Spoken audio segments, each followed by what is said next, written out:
We've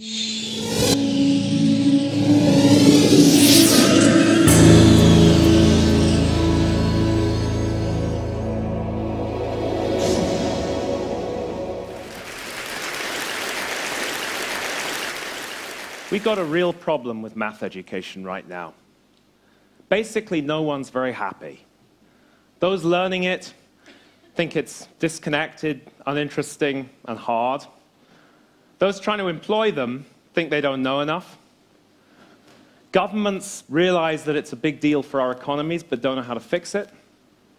And teachers are also frustrated. Yet math is more important to the world than any point in human history.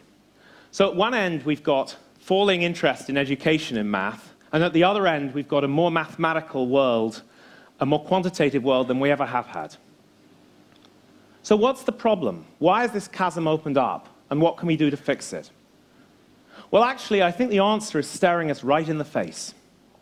Use computers. I believe that correctly using computers is the silver bullet for making math education work. So to explain that, let me first talk a bit about what math looks like in the real world and what it looks like in education.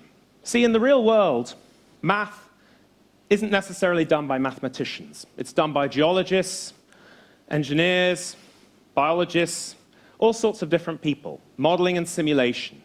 It's actually very popular. But in education, it looks very different. Dumbed down problems, lots of calculating, mostly by hand. Lots of things that seem simple and not difficult like in the real world, except if you're learning it. And another thing about math.